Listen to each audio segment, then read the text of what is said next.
Hi, you're listening to Book Chat with author Vivian E. Moore.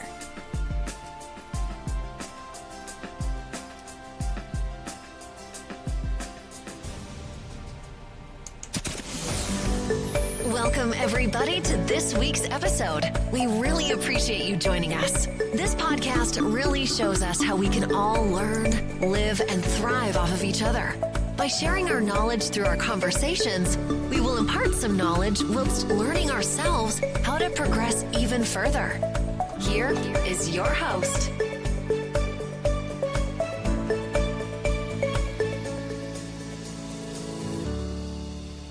Hello and welcome to Book Chat. I am your host, author Vivian E. Moore. Hope everyone had a great week, and I hope you are having an even better weekend. All right, so I'm not going to hold you for too long today. We're going to get straight to today's show. All right, so the title is Shine Me Up. And the topic is polishing/editing. Try a little polish if you want to make anything stand out from the rest. We love the shine of freshly polished wood and shoes back in the day when men still did things like that. Maybe they still do it right now. I don't know. I haven't seen any shoe shine setups lately, whether on the street or in the mall, so I don't know if that's still a thing or not. But anyway, polishing isn't only critical for furniture and shoes, but specifically writing, okay? And before we go another step further,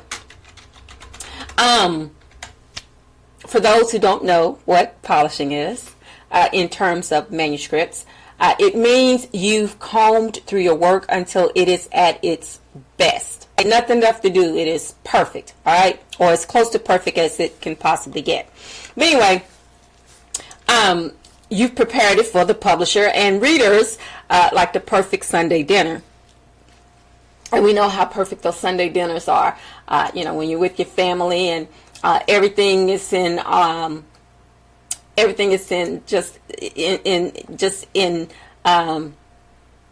the best order that it could possibly be. The roasted chicken is to perfection, and whatever vegetables you got have not been overcooked or stringy or mushy. Everything is perfect because you polished it. You made sure before you brought it to the dining table that everything was as good as it could get. All right.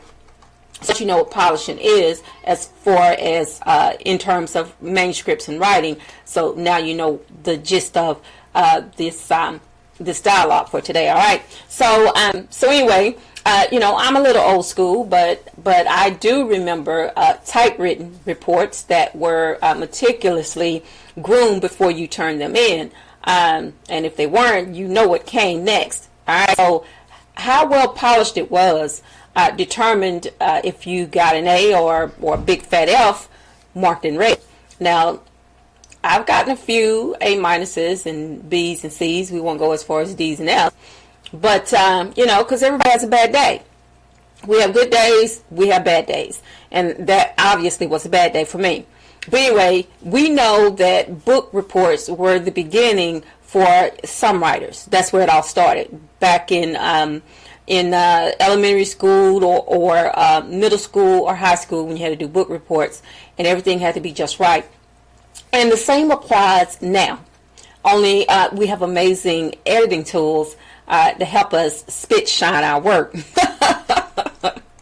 Yes, I did go there. All right. So not only publishers, but readers love to read books that are aesthetically pleasing to the eye and free of error. That goes with anything. Going back to that Sunday dinner, if everything on the table is burned, would you want to eat that? Of course not. Nobody wants to eat burned food. But if everything is just beautiful, everything is just perfect, you can't wait to put some of that food on your plate and commence to eating it up. Well, that same thing applies to books. If you get a book and the first thing you see is a sloppy cover, that turns you off. Right away, I don't want to read that book because, that's not even pleasing on the outside, so I can only imagine what the inside is going to look like. So that's why it's so important to make sure that, after you've done all of the hardest work, which is actually writing the book. And when you get to those final touches, you want to make sure that everything is on par. Everything is as tight as it can be before you let it go, because once it's gone, that's it. You can't pull it back. All right. So, we want our work to be as close to perfection as possible. But there are limits to that. In other words, don't polish holes into your work, okay? And we'll get into what I mean by that, all right? And I'll give you some for instances, all right? In some cases, less is more, even when publishing your manuscript. So here, if I could speak, are a few polishing tips, all right? So the first one is to print your manuscript. Now, if you want to do this, fine. But if you don't, just listen up, all right? Now, I recommend this if you want a trusted person to read through it for you and highlight changes or mistakes. Otherwise, use the focus format on your computer to change the reading mode and read through it yourself. You can do that, but there are some some things to this that would probably be better if you would just let someone else read it, read through it for you. And we'll get to that reason coming up soon, all right? So number 2 is read the dialogue out loud. And, that is always a good idea. However, the writer may overlook things a fresh pair of eyes might find, all right? So, and I'll just use myself as an example, because I'm always in the editing mode, sometimes even while I'm writing. And I try not to put that hat on when I'm writing. I try to write and then, maybe edit as I go. Or some days I just ignore editing, even if I see something that's not right, because I don't want to lose that momentum when I'm writing. I don't want to lose where I am, lose that focus, and by, taking my attention away from it to go do something else. So, but anyway, and so I'm reading through some of my work. I've got it up on the screen and I'm reading through it. And so, my eyes will pass over something because I wrote it. So, to me, I've seen that 100 times already. So, it doesn't seem wrong to me. But if you let someone else look at it, they may catch it, whereas you didn't. And the same thing applies when you're reading the dialogue out loud. That's important too, because it helps you to listen to what's been written. All right. And I highly recommend using the review feature in Word to do that for you. The inflection for this feature needs some work, but it's not a narration. It's only a better way to hear what you've written. Okay. But listen to it. Just let it. You can set the speed. You can change the the voice from male to female. You can change it to British or English, whichever one you prefer, to read the dialogue for you. But the amazing part of having it read to you is that while you're listening to it, you have the cursor that's following each sentence or each word that's being spoken aloud.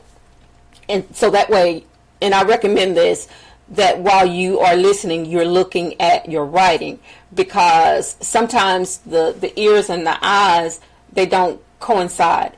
And so you may want to just pay close attention to what you're listening to as you're reading it, because that's important. It's really important, and we'll get to that reason coming up soon. All right. Anyway, number 3 is sets out what can stay or go, and remember, less is more, and you don't need to take the scenic route to express your thoughts. All right. And what I mean by this is that you don't have to have a ton of intellectual words just to prove that you are an intellectual. To tell a story, you can use it in the most simplest terms, in terms that people will understand, because keep in mind, not everyone who will read your work is an intellectual. They're just normal, everyday people who love to read, okay? So you need to keep them in mind when you are writing. And unless you're writing, a book for intellectuals, then of course that's how you want to write. But if it's just for everyday Joe, come on now, let's keep it simple so everybody can enjoy a good book. All right. Number 4, get that word count down. All right. Yes, it is a full novel, and I've seen some novels that are not in a series have up to 800 pages, and I love it, but some people don't like that. Okay, so you might want to get that word count down, and especially if you want to send it off to a publisher, if you want your work published, not self-published or just published by a publisher, you want to get that word count down. If you have over 150,000 words, they'll tell you need to get that down. If you can get it down to 120,000, because some publishers will allow up to 120,000 words, or sometimes 130. It just depends on what type of book it is. But at any rate, still go through it. And if you can get the word count down, then do that. But, if there are things you leave in there, then do that. But if you don't, then try to get the word count down, because that's important too. Long sentences aren't on trend or preferable to readers, okay? They hate them as much as unnecessary overstuffed wordage. And I'm a writer, but I'm also a reader, and I don't like it. So I'm telling you from my point of view, and I'm sure there are others who will agree with me that they don't like it either. And if you can use the same word in 5 or fewer letters, roll with that. All right. Number 5, proper format will eliminate unnecessary line spaces between paragraphs. All right, so I've had this issue myself, and the reason being is sometimes when you are getting that word count down, you're not using your tab key, and so you use the space key or the back key, and of course that's going to, it's going to change the alignment of each line between the paragraph. And so when you're going through making corrections or trying to format your work, it's best to format it beforehand. But trying to format your work, and then you see, oh, well, that's out of line. The quotes, you'll have one quote up here, and then the next one will be like in the middle of the page. Well, that's not right. So, or either you might want to split a paragraph, and once you do that, it throws everything else off. So if you just from the beginning set your page up with the correct formatting, you won't have that issue. And remember, don't delete, use your backspace key when all possible. All right. All right. So and if you are unsure how to do this, watch a tutorial explaining how it's done in detail, or you can just go to your to the line up here on Word where you see your file, home, insert, draw, all of those things. You can do layout. You can do the view. You can do what else can we do? We can do inserts, just different things like that. It will help you to format your work. If you just hit the home key, it will give you everything you need. It'll show you Times New Roman. It'll show you the font size. Whatever you need to format your document, then that's what you need to do. Okay, just make sure that you are within the parameters of what it calls for. All right. All right, so let's move on to the next thing. And if you follow these examples, you can't go wrong. So, and that's the whole point of doing it. You will have successfully polished your entire manuscript and shine like the biggest star in the writing universe. All right, folks, so that's it for today. That was short and sweet, was it not? And I hope it wasn't too painful, okay? But anyway, that is the show for today. But before I let you go, I want to make sure that I give you these URLs. Did you hear my chair squeaking? I'm so sorry about that. I need to oil this thing or something. I don't know what's wrong with it, but it squeaks sometimes, so I hope you didn't hear that. But anyway, if you want to the show live, you can go to https://www.spreaker.com/user/author Vivian E. Moore. You can follow me across all social media, which includes Facebook, Instagram, Twitter, and TikTok. Okay? And I would appreciate it so very much if you would check out my website. That is at authorvivianemore.com and authorehshepard.com.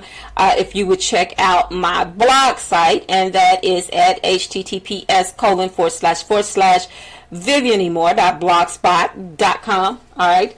And if you missed today's live show, or you're unsure where you can find a book chat, I'm going to help you out, all right? So I'm going to save you a little time and go ahead and tell you where you can find it. Otherwise, you can just Google it, and anywhere podcast or heard, you can definitely find mine, all right? But anyway, Spreaker, Apple Podcasts, Spotify, iHeartRadio, Google Podcast, Castbox, Deezer, Podcast Addict, Podchaser, YouTube, SoundCloud, GeoSaven, iTunes, Audible.com, Verbal, Luminary, and Amazon. Those are all the places where you can listen to Book Chat, all right, on a weekly basis. And if you just want to catch up on all the episodes, then most definitely go to Spreaker or go to all of those URLs that I've just given you, and you can catch up that way as well. All right, so tomorrow is worship day. It is the 5th Sunday. Oh my goodness, we had 5 Sundays this month. And generally, before the pandemic, on the 5th Sunday at my church, we would have Family and Friends Day, and it was just so wonderful to be able to congregate and then fellowship with our church family. And sometimes they would bring guests and family members that weren't members of our church, and we would just have a jolly old good time. But because of COVID, we had to sort of put all those things on the back burner, but we still recognize the 5th Sunday whether we celebrate them or not, so because they're just so much fun and very personable days that we get to fellowship, and plus eat some good food. So that's not the main purpose, but it's just getting together as a church family and sitting down having Sunday dinner. That's how I looked at it. On those 5th Sundays, we would go down to the fellowship hall and sit down and have Sunday dinner. It was an amazing thing, and I hope that in the near future, we'll get to do those things again. And also, remember to invite family members to listen in. If you are going to church, to the brick and mortar building, encourage them to wear masks because COVID cases are going up again, and so we want to be safe and keep everyone else safe, because sometimes you may have it and not be displaying symptoms, but you can still be contagious and give it to other people. All right, so we always have to be mindful of that. And also we have to be mindful of the fact that tomorrow is not promised. Today may be the only chance you get to say that. So I love you. I hope you love me back. Until the next time you hear my voice, God bless you and goodbye.